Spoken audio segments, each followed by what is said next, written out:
Okay, so Smackdown Lowdown episode 2. We had our Smackdown go home show going into the Royal Rumble, so it was pretty much the same as last week's episode in a lot of ways. Kind of how Raw was this week too, where we had a Raw where it was pretty much the same. Nothing monumental happened that was all that different from anything that happened the week before. We're riding the momentum into the pay-per-view. So same thing with SmackDown. Becky came out first, just like she did last week, and she got a huge pop, just like she did last week, just like we should always expect her to at this point. I think she's probably the most over person in the company right now. I can't think of anybody who even comes close. And there was a point in time, Charlotte comes out when Becky and Asuka. First of all, the first time this happened, Asuka came out and she was yelling at Becky in Japanese, and I can never understand what she's saying because I don't speak Japanese. But I couldn't even hardly hear her this time because the fans were so loud chanting for Becky. And then when Charlotte came out to kind of remind everybody that she's still around, and she's coming out. She's always looking more edgy than she used to. She always used to come out with all the wrestling stuff and basically in her ring gear all the time. And then lately we've been seeing less and less of that and more. A lot of black on Charlotte. I think that they're trying to ride on the coattails of what happened when they decided to make Becky kind of a bad character, and that blew up in their face. She's great, but Charlotte seems cooler too now. Like I've never had a problem with Charlotte. She's great in the ring, and she's good on the mic, and she makes for an entertaining person to watch. So I've got no problems with Charlotte, but she definitely seems more cool right now than she had recently, I think. Or, she seems more cool recently than she had in the period directly before that, I guess is what I mean to say. So she comes out and gets a little bit of a response, but then the Becky chants start coming in the middle of her spiel. And she tries to kind of bring the crowd to her side a little bit with a nice loud woo, and just you don't hear any woos. All you hear are Becky chants. That's pretty interesting. Not a lot of people out there that can command that much adoration, I guess. So that's going to be a good match at Royal Rumble coming up in a couple of days. That'll be entertaining. I would look for Charlotte to interfere, just like she came out today. I would look for her to interfere in that match. Asuka will probably come away still champion, I would imagine. And I think that's ultimately a good thing. Becky doesn't need to be champion. If she was, I wouldn't be upset. I'm not trying to say that she shouldn't be, but Asuka being champion gives us somebody else to watch with a little bit of intrigue, and somebody for Becky to have a little bit of a problem with, a little bit of drama with, something to wrestle for. You always need something to wrestle for, and Asuka remaining champion, that could ultimately be good. So I would expect that to happen. I would expect that it's not going to happen cleanly. I think that Becky's got way too much momentum right now to lose a match clean. Not going to happen. Becky loses, but Charlotte comes in and causes some ruckus to make that happen. Or it's a no contest.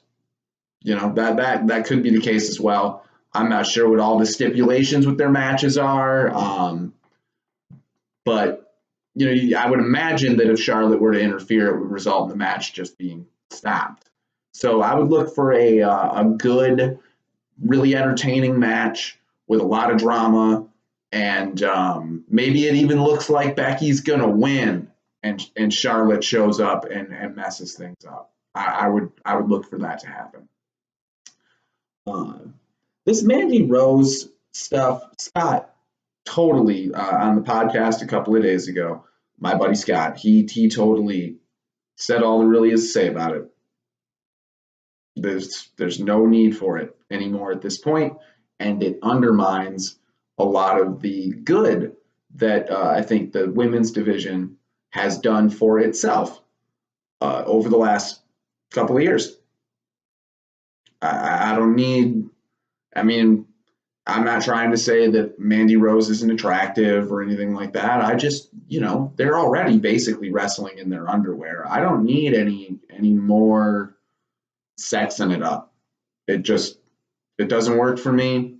I don't miss that from my childhood. I don't miss the lingerie matches. I know that might be a slightly unpopular opinion among wrestling fans, and I'm not trying to act like I don't understand why people like those things. I do. I don't need it. I don't need it. I'm kind of over it. So the next thing that happened, I think, trying to go with all the big events in chronological order here, but I think the next biggest thing that happened was the match between The Miz and Cesaro. There's a lot of good spots in that match, a lot of entertaining stuff. Obviously, The Miz and McMahon going through the table, that's anytime somebody goes through an announce table, it's cool. That's why they still do it. It's an old song, but it's a good song, so they're going to keep playing it, and I'm not even really going to complain. It was fun to watch. I don't know how I feel about The Miz and Mr. McMahon, or Shane McMahon, being tag champions. Does that really seem, I don't know. Like I certainly would enjoy them as tag champions more than I currently enjoy watching the Bar. I'm not a fan of the Bar, man, really not. But it seems a little weird. It's still they don't seem. I just don't know why. I don't know why The Miz and Shane McMahon are a tag team. I don't know why they're like. I mean, I know why. I saw the what Crown Jewel, was that what it was called? Is that where all that happened? I mean, I watched that. I know why, but I just don't know why they're doing this to us. It's again that makes it sound like I hate it. I don't hate it. It's just unremarkable. No more unremarkable than the Bar though. So I would. I would tune in for more of those matches. I would be more intrigued and a bit more engaged with watching the matches with the Miz and Shane McMahon with the championship belt on. Some matches between them and the New Day, I guess, could be really interesting. But ultimately, I wouldn't like to see them hold the belts for a super long time. I mean, would you? I don't know. But it seems pretty obvious they're going to win them. I know that this week with them, with both The Miz and Shane McMahon really getting just beat on by the Bar, it seems like they're setting us up for them to not be in condition to wrestle. Don't be surprised if Shane McMahon is once again made out to be the hero in the situation. The Miz isn't 100% going into the match because of getting put through the table or because whatever happened today. And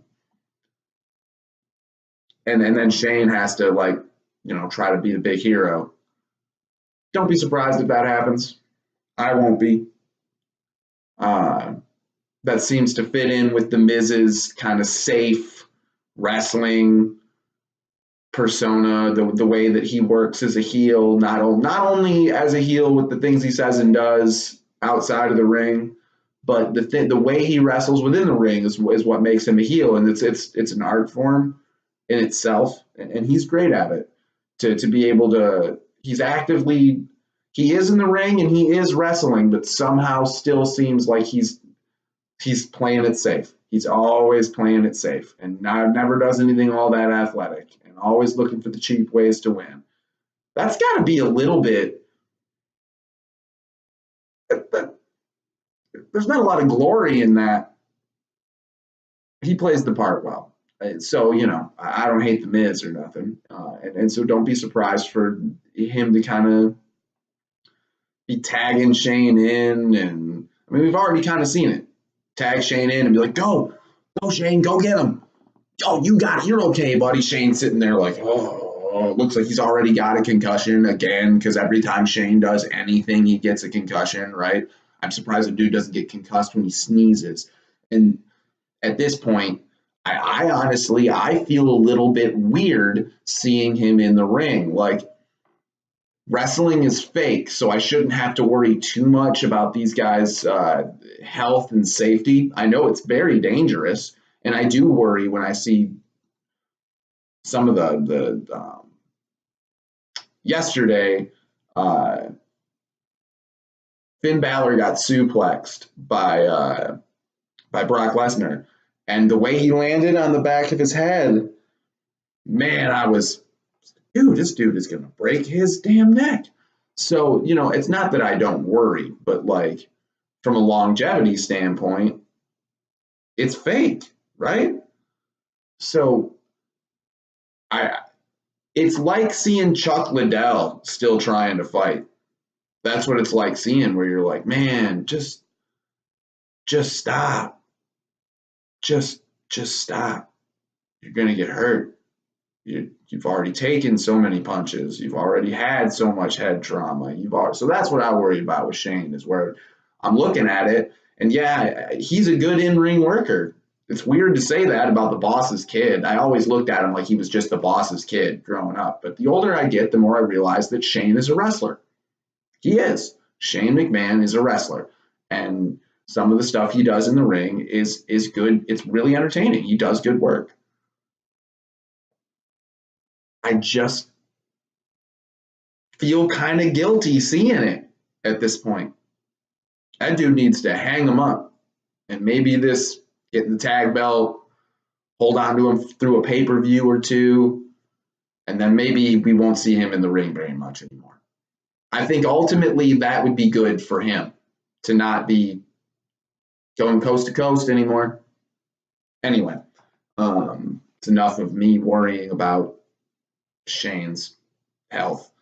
So the video promo for Mustafa Ali, that was legitimately entertaining. I liked that, and I thought it did a lot also for Samoa Joe. I keep saying that Samoa Joe is coming off as one of the better heels in the company right now, just from a pure supervillain sort of standpoint. Like he's mad, and I don't mean mad like angry, because there's that too, but I mean like he's crazy, and he just kind of wants to watch the rest of the WWE wrestlers suffer.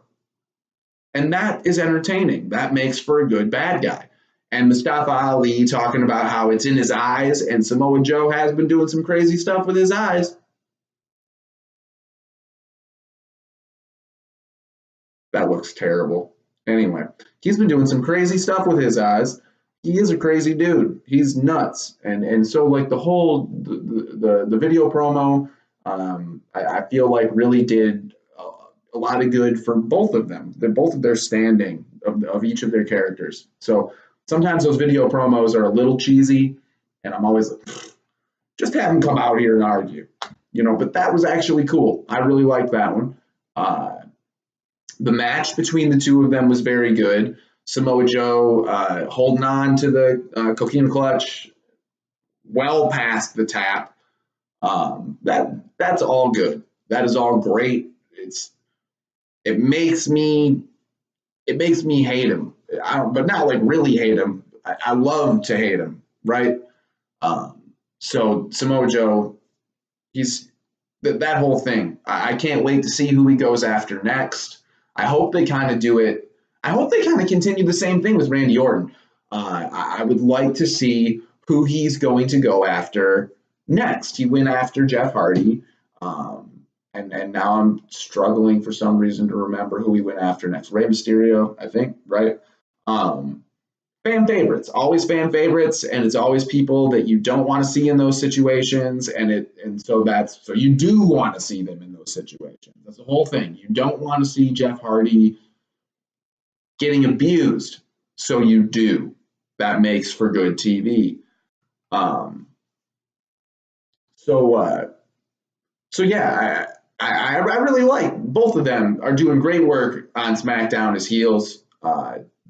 Dean Ambrose on Raw the other night was kind of dipping his heels, into that a little bit too. So that's cool. And also doing some excellent heel work. I really like Daniel Bryan as a heel right now. I like how they're presenting him too. He comes out looking like king of the granolas, right? He doesn't come out in his wrestling clothes when he's not wrestling anymore. Cool. That separates him from like some hipster heat, right? Like that's cool. I like that. Obviously, it's difficult to hate Daniel Bryan, especially when the competition right now, his beef is with AJ Styles. It's difficult to hate him because I don't like AJ Styles. And I do like Daniel Bryan for the most part. I thought he was overly positive in a way. Good for kids. Very good for kids. I do appreciate that about wrestling, that like when I was a kid, not a lot in wrestling that kids should be looking up to. And there's an argument that says that maybe kids shouldn't be watching wrestling at all. And there are promotions that you wouldn't want kids watching, right? So, but Daniel Bryan is he's a good person. He's a good dude for like wrestling kids to be looking up to, kids who like wrestling.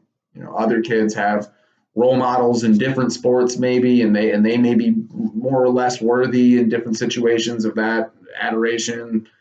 But wrestling kids who like wrestling, they need somebody maybe to look up to too. And so Daniel Bryan's overly positive shtick was tolerable in that regard. But I do really, they're selling it well. I give the writers for the WWE a lot of, outside of the NXT writers, I give the writers a little bit of grief on a regular basis. Because I think they've earned it, right? Like, but in this situation, you got to give them praise where they're doing it right. And the presentation of Daniel Bryan as a heel has been great. It's unfortunate that like sometimes I feel like the things that he's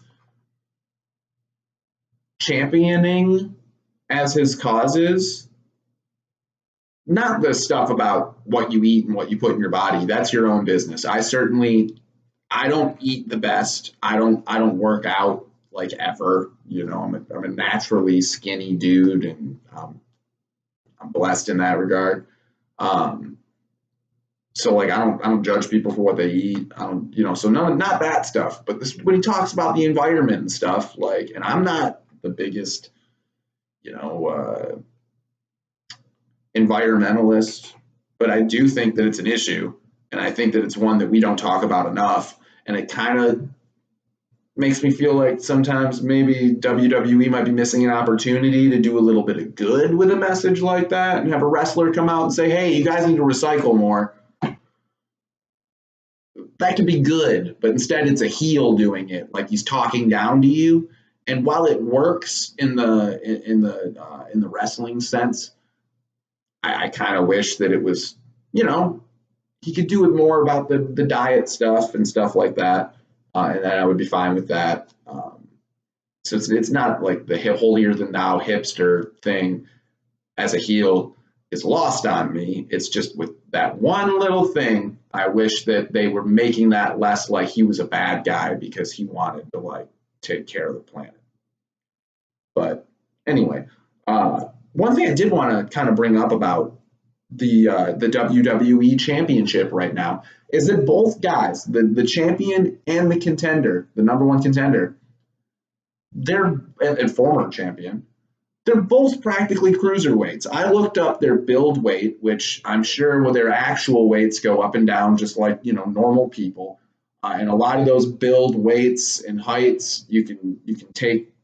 I'm told by that with certain people you can take 10, 15 pounds and an inch or two off of that. If it says a guy's 6'3" and 240, he might actually be 6'1" and 225. But Daniel Bryan is listed at 210 pounds. AJ Styles is listed at 218 pounds. Obviously, there's a lot, going on with the Universal Championship right now, with the match coming up at Royal Rumble and Finn Balor potentially contending. Well, he is contending for it. Maybe he'll get it. Maybe he won't. But there usually isn't on an episode of Raw much going on in concern with the Universal Championship. It's almost not talked about very much. On SmackDown, however, they do have a belt, a heavyweight championship belt, if you will, that they talk about often. It's on TV often. There are matches. There are matches to see who the contenders for it are going to be. So there's a lot more over the course of the last, year even, going on with the WWE Championship than there is with the Universal Championship. And both those guys are basically cruiserweights. Both those guys could be billed at 205 pounds. And you'd believe it if that's what they told you. Even in a kayfabe sense, you would believe it if that's what they told you. So at 210 for Daniel Bryan and 218 for AJ Styles, does Vince have a problem with that? Because he seems to have a problem. It's like common knowledge and written all over the place that he doesn't like guys that aren't, at least like 6'5" and 250 pounds or 6'3" and 240 pounds or something like that. That's his basement for what he thinks of as contenders for the main belts. So does it bother him that both guys on SmackDown, the more consistently entertaining show right now, Raw's been better the last 2 weeks than SmackDown, in my opinion. But overall, over the last year, I think SmackDown's been the more consistently entertaining show, even if I don't like some of the goofiness that goes on a little bit more on SmackDown than on Raw. There's goofiness on both shows. It's more of it on SmackDown, I think. I'm not the hugest fan of that, even though I love the New Day. It's weird because I love the New Day, but I don't like the pancakes. Who knows? It's his more consistently entertaining show. Both current, top dogs in the heavyweight division barely belong in the heavyweight division. I wonder if that bugs him. I wonder if we're going to see a change to that. Or I wonder if what we're really going to see a change to is a little bit more of an open door for guys of a certain size over on Raw. I wonder. Obviously, the 2 out of 3 falls match between Andrade and Rey Mysterio was awesome until it wasn't. I didn't hate the way it ended with Samoa Joe coming out and doing heel stuff. I always say that the heels need to do more heel stuff. I always say that. So I didn't have a problem with it. It felt like we were getting a really good match, and then the ending just never happened. But again, maybe that's heel heat. Maybe that's Samoa Joe getting some heel heat. Tell me what you think. Do you think that they ended the match in the wrong way? Or do you think it just further cements Samoa Joe as a heel? It did at least present the opportunity for Randy Orton to hit his best RKO of the last, year, probably. And that was awesome. Came out of nowhere, RKO out of nowhere. I know, here I am saying it. But it did. It literally came out of nowhere. Obviously, if you were there live, he didn't just materialize in the ring. But for all of us watching at home on television, he may as well have just showed up, apparated there Harry Potter style. Maybe he was a little dizzy, didn't look like it because he nailed that RKO. He must apparate often. anyway, if my nerd hasn't been showing the whole time, it is now. That's where I'm going to leave you. Looking forward to Royal Rumble. I'm looking forward to NXT TakeOver as well, and I'm going to be talking NXT with my buddy Brandon, hopefully, fingers crossed, on Friday, and we're gonna break down the NXT action over the last, month or so since the last TakeOver. I'm sure is what we'll be talking about, and what we think about things going forward, and what we expect to TakeOver. Little bit of drama with the Velveteen Dream. You don't really know with him and his social media what's fake and what's real. So anyway, I'll see you in a couple of days.